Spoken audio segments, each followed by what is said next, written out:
Hi everybody, I'm back. Hopefully you just finished watching the TLA video that Lisa and I filmed over our week at TLA conference in San Antonio. Like I said at the end of that video, I am going to do, well, I called it an unboxing, and that is wrong, as Lisa pointed out to me today. I was very tired. It had been a long week.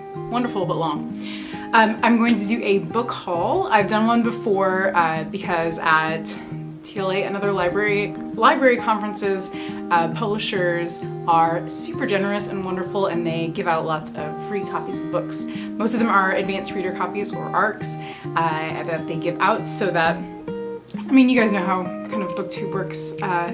They give out free books so that librarians will read them and tell their patrons about them and buy them for their collections so that they can sell more books and the authors can be happy and feed their families and write more books. So it's a lovely little cycle and I get to be part of it. So I have a ton of books. I am going to go through them in almost no order at all. There's a little bit of method to my madness, but for the most part I'm just going to be pulling them out of like the 3 giant like tote bags that I've got. Before I get to actual books, this is a package, an activity kit from Jean Luen Yang's new like campaign called Reading Without Walls, and it's all about reading outside of your comfort zone, reading about something or someone different than yourself, and kind of challenging yourself to, I guess, do things that are uncomfortable or do things that will give you a new perspective on the world around you. And I thought that would be a good segue into all of the different random books that I got this year. Some of these I knew a little bit about and that's why I picked them up, and some of them I liked the cover or I liked the topic. This first one's called The Witches of New York. It's by Amy McKay. It's set in New York in the spring of 1880. So there are seances and spiritual assignations and secret cures and whispered confessions and lots of other interesting things, and the cover is super neat. It comes out in July officially and I'm excited. It's like a beast of a book. A beast. Next we have How to Make a Wish by Ashley Herring Blake, and this is about a young girl who has a tumultuous relationship with her mom, and she wants to be like a concert pianist, but this new girl moves to the town where she lives, and they strike up an unlikely and very strong friendship and relationship that could grow into something more. It's an emotionally charged portrait of a mother and daughter's relationship and a heartfelt story about 2 girls who find each other at the exact right time. So I have high hopes for that one too. This one, I met the author at TLA and she talked at a panel that I went to, but she and her publisher actually sent me this book before I left for it, so I didn't feel the need to fight anybody for it. But it is The Last Harvest by Kim Liggett, or Leggett, or Legit. She says you can pronounce it legit.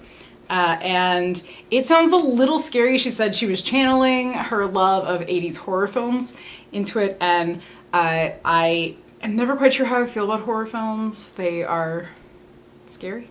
I mean, that's the idea. Some I like, some I really don't like. So we'll see. This one looks terrifying. But she was really cool.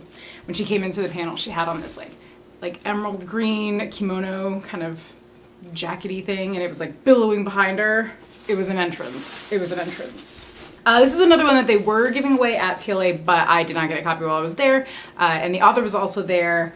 This is The Upside of Unrequited by Becky Albertalli, who wrote Simon versus the Homo Sapien Agenda.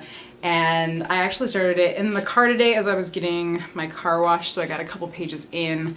And it's about a chubby girl. I don't know if you could jump to this conclusion, but that would be very close to my heart, who has lots of crushes, and her twin sister who falls in love and then I think has a best friend, and then the two of them, I don't know that much about it. I really love that the publishers of Becky Albertalli's books have really chosen a very kind of distinct color palette and kind of design choices that make her books look really similar on the shelf.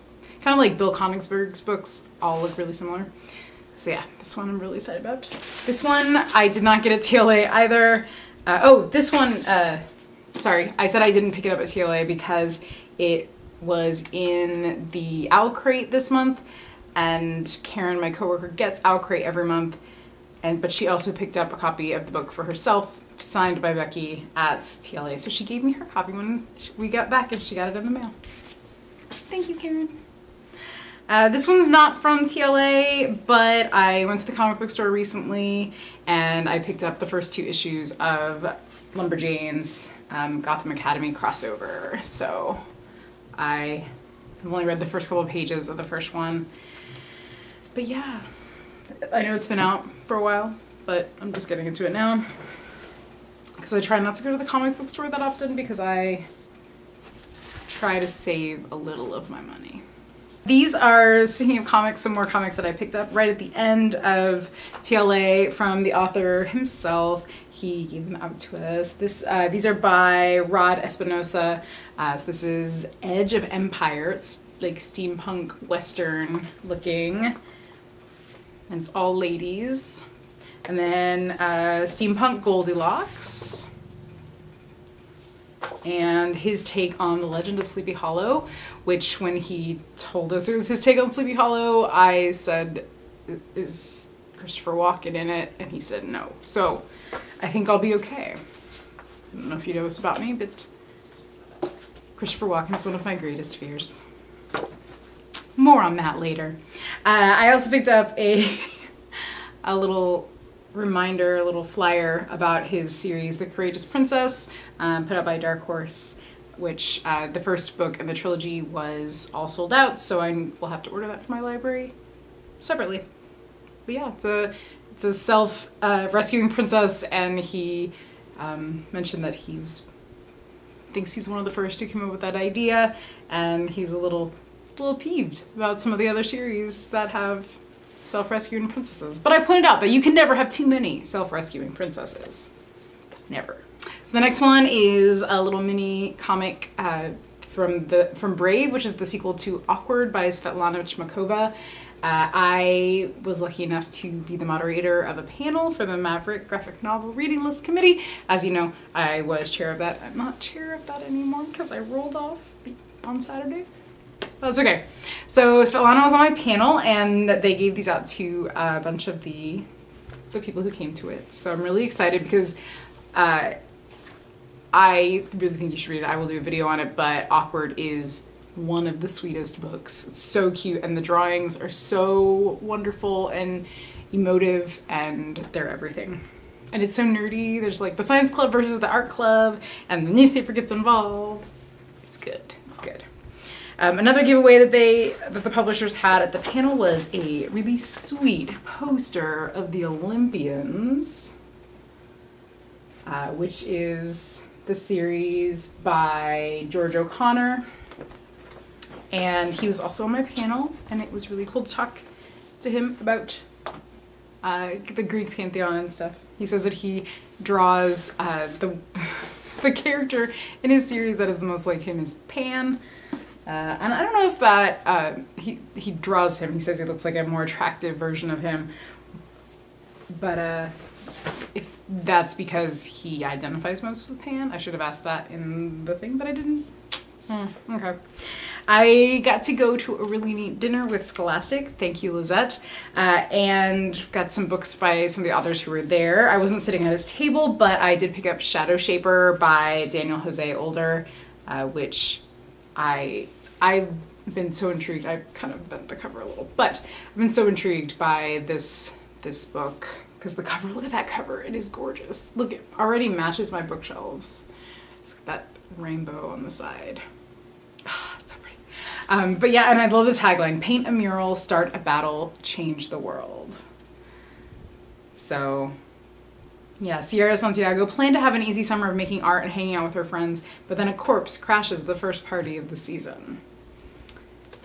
So I don't think I need to read beyond that first line to know that this is gonna be really awesome. And there's a Holly Black blurb on the front. Holly Black, who I once accidentally did not recognize, even though she had her kind of trademark blue hair, and I told her I liked her hair. And then I was like, oh, you're Holly Black. Anyways, the next one oh my gosh, this is probably one of the like top 3 that I'm most excited about. I walked by the Penguin, the Canadian imprint of Penguin, they're part of the booth, and I just like ran over to this book because I was like, okay, it's the Canadian booth and it's called Maud. I know what this book is about, and I was right. It's a novel inspired by the life of L.M. Montgomery, the author of the Anne of Green Gables series, and I love the Anne of Green Gables series, as you know, most people who have a heart in this world do. It's by Melanie J. Fishbane, and the person from the publisher was talking to us about it. She is one of the foremost scholars of L.M. Montgomery, and she was telling us things about L.M. Montgomery that I did not know. Like, she had a very similar life to Anne. She was very imaginative, and she was basically an orphan. She was constantly being shifted around from home to home because her parents didn't really want her, or I think one of them had passed away and her dad didn't want the responsibility. So she went to live with different family members, and she lived on Prince Edward Island with her grandparents. And she renamed things, like all the places, like Anne would rename things. But she had a darker life. She struggled with depression and things. And once she started to get famous from the Anne books, she went back to her diaries and edited out the things that she didn't want people to know about her. So it's been really hard for Montgomery scholars to kind of depict her life in a true way. And it's more the way that she chose to portray herself to the public. So Melanie Fishbane apparently went really, really into detail and tried to get us close to what we think is the truth as possible. So it looks beautiful, and I can only imagine that it will be really freaking sad. So I'm excited! I got a signed copy of Loving vs. Virginia, which is the true story documentary novel of the landmark civil rights case about the first interracial or legal interracial marriage in America. And there's a movie out about it right now with Ruth Negga, and the book is really, really neat. It's all told in poems, and there are some illustrations as well. I love the layout, like some of there's art in it, and just like that purple and orange kind of motif is super effective and beautiful. So yeah, I was walking by on my way to do something else, and the author was there, and the books were only like $5 for a hardback, which at a conference where everybody's giving you free books can be a little hard to part with $5 for a book, but I really, really wanted this one. Totally worth it. And the rest of you are going, $5 for a book? Yeah. A hardcover, like brand new book. Ooh, Karen, oh, I've already gotten it dirty.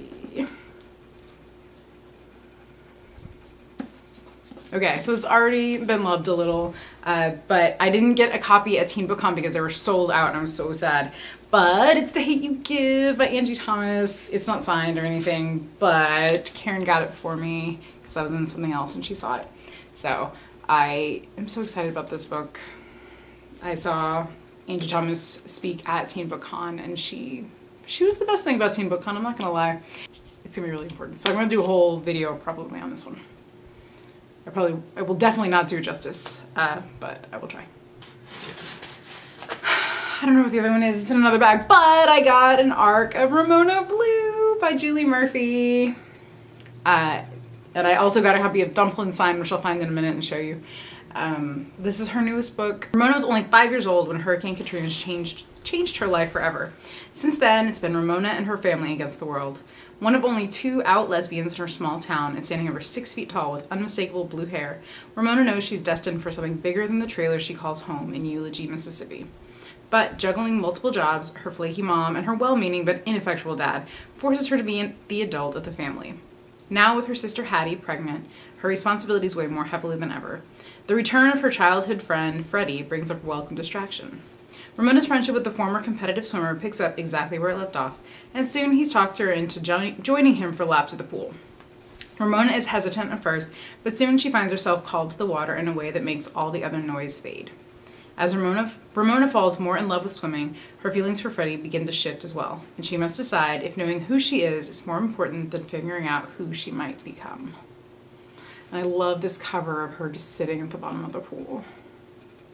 God, it's so good. And if it's anything like Dumplin, I won't be able to put it down once I start it. And I got a little poster. Yeah. This one's called Rickety Stitch and the Gelatinous Goo, which, come on, that is a great name. And I guess, oh, that's the name of the series. The name of this book is called The Road to Eppley. It's by Ben Costa and James Sparks in it.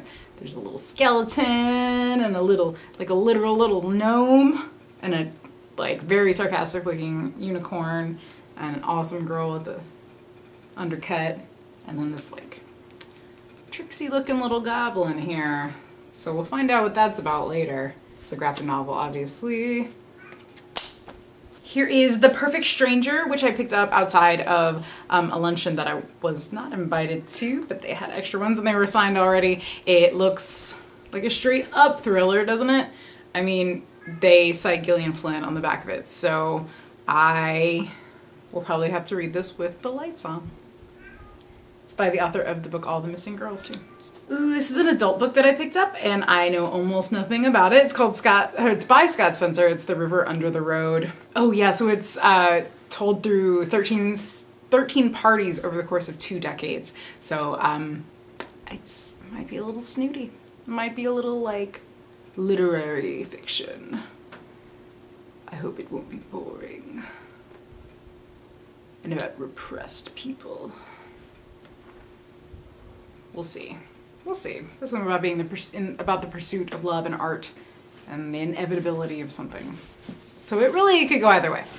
Ooh, it's another adult book that I'm psyched for. It's called The Alice Network, and it's about kind of the secret history of women spies in World War I. Like, that's all you had to say. Spies. Well, women. I guess 2 things, women and spies. And I'm there. Hinges on the unsung valor of female espionage agents in the Great War. Yes, look at that cover. So it's by Kate Quinn, obviously. You could read that as well as I could, but I will tell you anyways. This is one of the newest titles in the manga classic series. It's The Count of Monte Cristo by Alexandre Dumas. I've talked about these before, so they're manga retellings of classic literature, and they do them very, very well. The Scarlet Letter is still my favorite, but I have to be honest, I've only just gazed lovingly at the Jane Eyre one. I haven't actually gotten around to reading it yet. So I'm psyched. Like, I think Count of Monte Cristo is pretty perfect. It's getting really close to perfect for the manga format, because drama and angst, things like that. They have yet to take me up on my suggestion of what they should do, which is the Scarlet Pimpernel, because the Scarlet Pimpernel would be ideal, like 100% tailor-made for manga. Tailor-made. I mean, I told them, so they seem pretty convinced this year. This is another one that I picked up at the Scholastic Dinner. It's Just Another Girl by Elizabeth Eulberg. I accidentally had a conversation with Elizabeth Eulberg and Kirsten White and somebody else about hair before I realized that they were very well-known authors, which made me seem really cool or kind of like a jerk who didn't care who they were. I don't know. It could go either way. They were very nice though, and I'm excited about Just Another Girl because this is a really, really beautiful cover. You resent her, you can't stand her, you might even hate her, but you don't know her at all.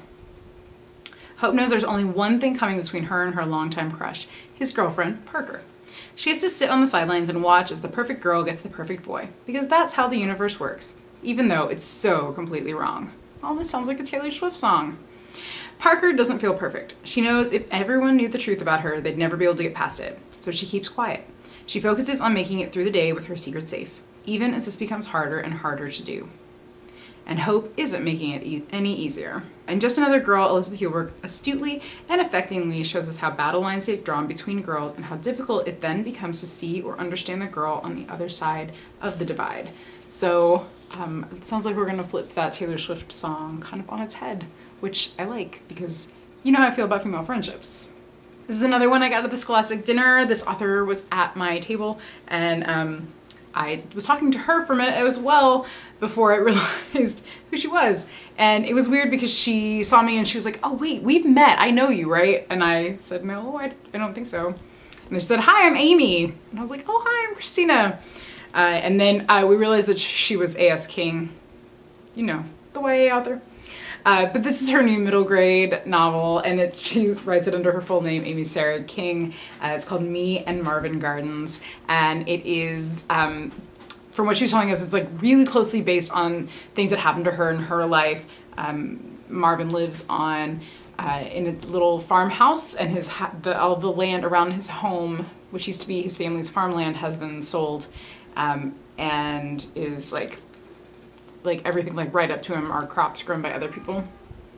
But he discovers, and I don't think this part happened in her real life, but he discovers a strange creature down in the river by his house that eats plastic. It kind of looks like a dog, kind of looks like a pig, but it is neither. And yeah, it eats plastic bottles. So it's kind of an environmental story. I gotta be honest, I haven't read A.S. King, and I've really always wanted to. And just a few weeks ago, I asked Karen, my coworker, I was like, you know, I've never looked at like the author photo. Is A.S. King a man or a woman? Or not? I had no idea. Then we did some research and we found it. She's a woman. She was awesome. I really, really loved having dinner with her. And all the other librarians and editors and stuff. Like Rocco. Rocco was so cool. Okay, what's this bag? Oh, there's a poster that I said I wouldn't crush, but I crushed. Oh, it's really, really pretty. Oh, hopefully I can like flatten it out. But it's from a book, a picture book. What's it called? Oh, it's called When the Moon Comes. And it's about some kids who want to go play hockey on a frozen pond, but they have to wait until the full moon comes. It was really pretty. And I was gonna like frame this art or something, but now I'm afraid it is crushed beyond repair. This is another poster I got. It's called We Can Do It, and it's got some information on Lisa Meitner, Bessie Coleman, and Huang Dao Po, some from the book Wonder Women, 25 Innovators, Inventors, and Trailblazers Who Changed History by Sam Maggs. So that's really neat. This one was given to me by a rep when I said that I was on the Maverick committee. It's called Invisible Emmy. This is the story of two totally different girls, quiet, shy, artistic Emmy, and popular, outgoing, athletic Katie, and how their lives unexpectedly intersect one day when an embarrassing note falls into the wrong hands. So I'm thinking school, I'm thinking embarrassment, I'm thinking maybe a little place switching. I don't know, we'll see. This one is called Posted. It's like, I think like the very first book that I picked up on Wednesday afternoon. But in middle school, words aren't just words. They can be weapons. They can be gifts. The right words can win you friends or make you enemies. They can come back to haunt you. Sometimes they can change things forever. When cell phones are banned at Branton Middle School, Frost and his friends Dee Dee, Wolf, and Bench. Okay, Frost, Dee Dee, Wolf, and Bench. That's awesome. Come up with a new way to communicate, leaving sticky notes for each other all around the school. It catches on, and soon all the kids in school are leaving notes. Though for every kind and friendly one, there is a cutting and cruel one as well. In the middle of this, a new girl named Rose arrives at school and sits at Frost's lunch table. Rose is not like anyone else at Branton Middle School, and it's clear that the close circle of friends Frost has made for himself won't easily hold together. As the sticky note war escalates and the pressure to choose sides mounts, Frost soon realizes that after this year, nothing will ever be the same. Aww. I love that, the idea of leaving post-it notes. And I can see how that could go horribly awry. I got a Batman comic from DC. And a discussion guide for The Hate U Give. Oh, this is another book that matches my bookshelves. This is Marie Lu's new one. It's called Warcross. I love this like subtitle, player. Well, it's not a subtitle, but this little blurb. Player, hunter, hacker, pawn. And then the back literally doesn't tell you anything about the book. It just has kind of blurbs by other authors. So all I know about it is that it is set in the same kind of universe as Legend, which Legend was not my favorite. I preferred The Young Elites, but look at that cover. Oh my gosh. And there's a hacker. There's a hacker. I bet there's some sort of con happening. I like a con. I'm so excited for this one. Okay, and it came with a zine, so you know it's cool. Okay, it's Moxie by Jennifer Matthew. Moxie Girls Fight Back. And it came with a little zine just for TLA. But Vivian Carter's mom was a riot girl in the 90s, but now she and Viv live a quiet and uneventful life. When Viv witnesses a series of sexist incidents at her school, she takes a page from her mom's past and makes a feminist zine, which she distributes anonymously to her classmates. Viv is just blowing off steam, but before she knows it, she started a revolution. Amy Poehler has a blurb on the front, and I believe that it's already been optioned to be a movie. I believe. I could be wrong, but it should be, because it sounds really awesome. So this picture book looks so cute. It's also from the Canadian imprint of Penguin. It's called How to Make Friends with a Ghost, and then it had this like little kind of poster. So I'm totally gonna get a square frame and put this baby in there. Look, it's so cute. There's a little ghost. And this really pretty postcard that has a poem on it. It's called Eating Poems. Ink runs from the corners of my mouth. There is no happiness like mine. I have been eating poetry. The librarian does not believe what she sees. Her eyes are sad and she walks with her hands in her dress. The poems are gone. The light is dim. The dogs are on the basement stairs and coming up. Their eyeballs roll. Their blonde legs burn like brush. The poor librarian begins to stamp her feet and weep. She does not understand. When I get on my knees and lick her hand, she screams. I am a new man. I snarl at her and bark.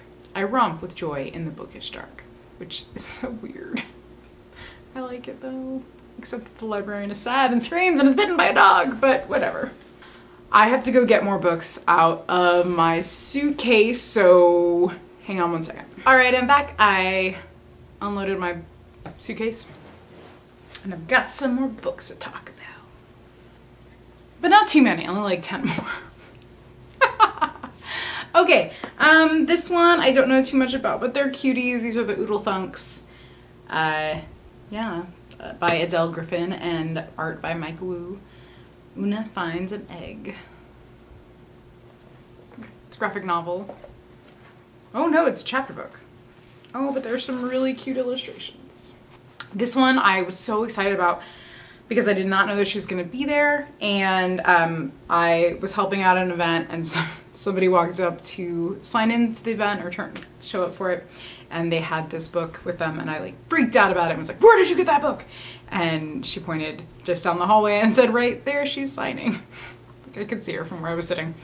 So I abandoned my post, sorry Candace, and went and got it signed, and that's Binti by Nettie Okorafor. I could be saying her last name wrong. And instead of signing the inside like you normally do, she like took the time and like drew like cute little things on the spine of the book. So this is a like a novella. It's part of a trilogy of science fiction novellas. And her name is Binti, and she's the first of the Himba people ever to be offered a place at UMSA University, the finest institution of higher learning in the galaxy. But to accept the offer will mean giving up her place and her family to travel between the stars among strangers who do not share her ways or respect her customs. Knowledge comes at a cost, one that Binti is willing to pay, but her journey will not be easy. The world she seeks to enter has long warred with the Medusa, an alien race that has become the stuff of nightmares.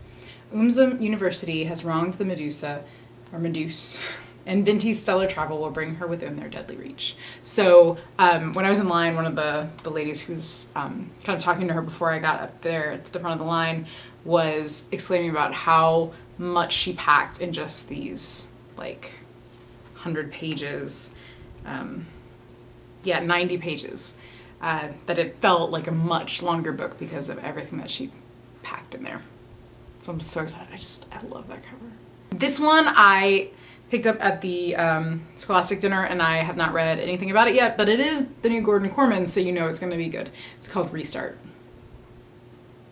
I have a cute story to go with this one. It's called Unidentified Suburban Objects. It's by Mike Jung, and he was at the dinner as well. At the dinner, it was kind of a little private event in kind of a fancy restaurant's party venue.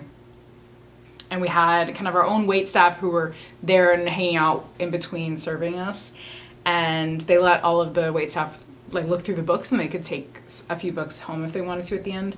And one of the waiters came over to Mike Jung. A friend of mine was sitting at his table and chatting with him, but he came over and he had the book, and he was so excited that the book is about a young Korean girl who finds out that she's actually an alien.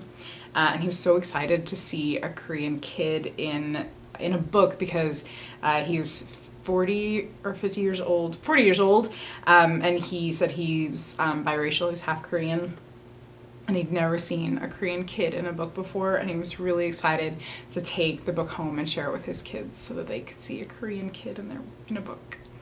And I just thought that was really beautiful. Yeah, just seeing yourself in books is very important. Seeing other people in books is really important, but if you're someone who doesn't see yourself in media or books very often, it can make a huge impact on your life. This is an arc, it's an uncolored arc of a graphic novel called 5 Worlds, The Sand Warrior. And I love that cover art. It's very, oh, Noel Stevenson's on the back. It's super like Hayao Miyazaki, Studio Ghibli to me. So the inside's not fully covered, but some parts are, and I really love this color palette that it has to it. So I'm psyched for this. We've got the newest E. Lockhart called Genuine Fraud. I haven't read the back of this one yet either. I'm sure that it's going to be really, really, really big. But you know my opinion on We Were Liars, or you can go back and watch my unpopular opinions book tag video. So that one's, I like the cover.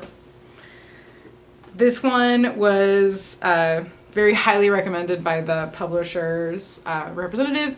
It's called Hyacinth and the Secrets Beneath. Magic is real. History is a big fat lie. And it takes place in England, where the all of the rivers that run underneath London are actually magical. Turns out everything I believed about how the world works was wrong. Magic is real, and so are mosquitoes in tuxedos, cascades of enchanted sewage, lumpy gray monsters who kidnap my mom and apparently work for the post office. They said I have until midnight to get her back. It's going to be a long day. So it looks super awesome, and that is not a pig wearing sweatpants, as I thought, but a pig wearing swimming trunks.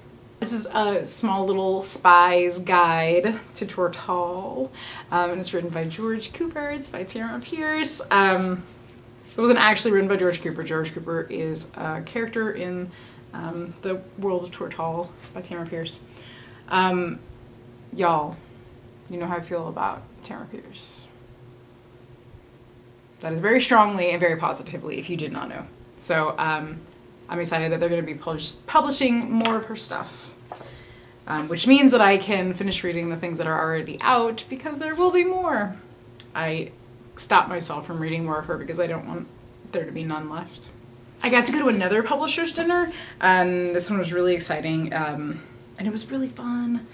Just like good people to talk to. I don't know. The authors, the editors, the other librarians who were there. It was just a good evening. But one of the authors was Melissa Sweet. This is her, she's a Caldecott Honor winner.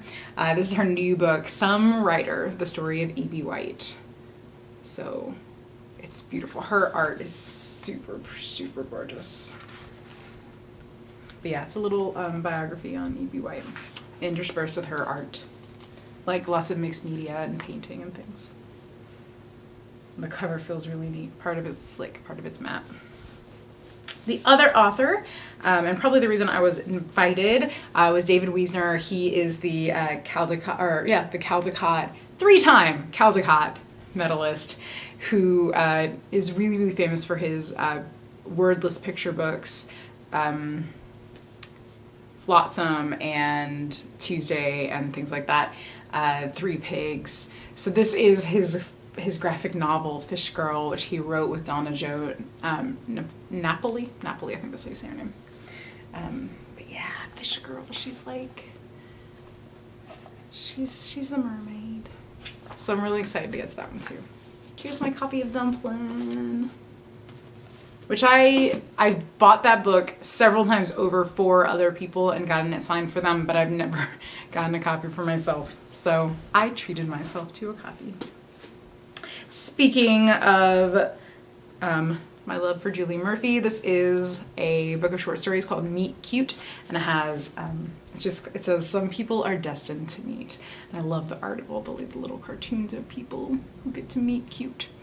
So there's stories by Jennifer L. Armentrout, Nina LaCour, Julie Murphy, Nicola Yoon, Sarah Shepard. So I'm psyched to read some of those. And one of my last books, it turned out I did not have to try to bribe the publisher's rep, but I tried it anyways. I said, to my friend who I was with, I said, do you think if I showed her the picture of me with Neil Gaiman where I'm dressed as Wonder Woman that she would give me a copy of that book? So I tried, and she said, well, I'll give you it anyways, but I do want to see the picture. So, but it is a copy of Wonder Woman Warbringer by Leigh Bardugo. And I'm going to read the back for you. Diana longs to prove herself to her legendary warrior sisters, but when the opportunity finally comes, she throws away her chance at glory and breaks Amazon law, risking exile to save a mortal. Even worse, and I don't know how her name should be said, Aaliyah Corrales is no ordinary girl, and with this single brave act, Diana may have doomed the world.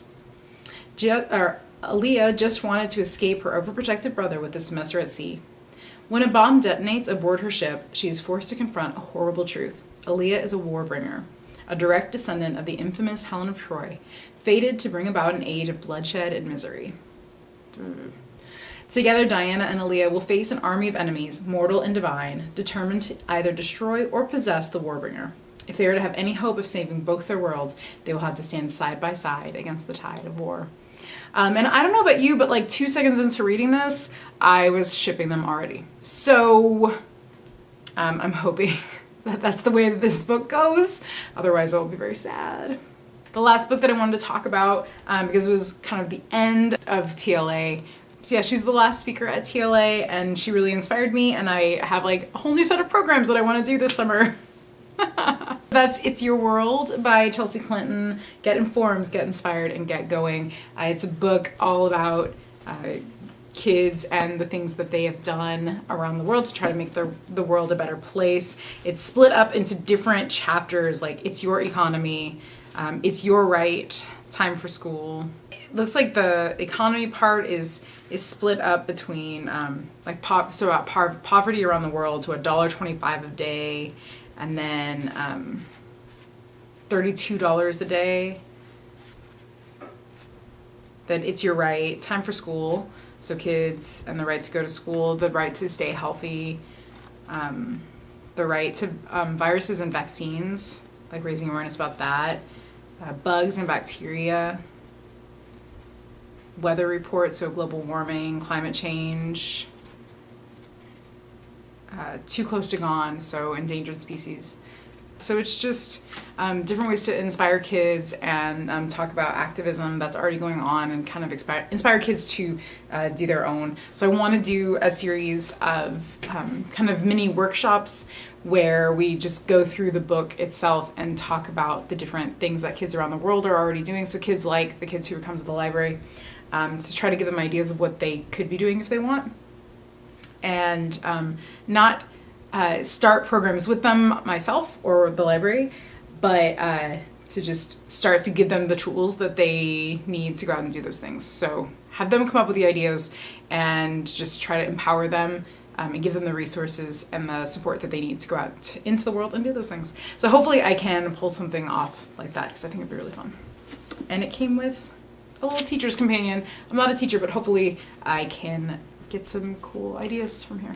Okay, so that was all the books. This is about 45 minutes long at this point, and if you're still watching, then you deserve a prize because we have surpassed 200 subscribers at this point. Today when I left work, it was at 205, so that's really, really cool. I wanted to do a giveaway. So since I have this giant pile of books next to me, It's been really hard. I will part with some of them if you want them. So here is the deal. If you would like to win one of the books that I talked about in this book haul, write in the comments below what book you liked the most, or that you're the most excited about reading, and with a couple of exceptions, I will send you one of those books if you are chosen. And I'll make a list of those that'll go in the info, but any of the rest will be up for grabs. As long as you tell me why you're excited to read that book. So just make sure you write that in the comments. Make sure you are subscribed to this channel, and I will choose a winner. Today's the 24th. I will choose a winner on May 1st. So you have until May 1st to decide which of the books that you are the most excited about, and write that in the comments, and then I will pull your name out of a hat or a bowl or some other receptacle. If you are one of my 205 subscribers and you actually do watch these videos on the regular, thank you so much. I can't believe we've made this many and that I actually have 200 followers. So thank you for sticking around. If you're new, please do subscribe and write comments down below. Thank you again for watching all the way through this video. And make sure you do the rest of those nice things you can do on YouTube, like this video, share it wherever, let people know that you could win a free book,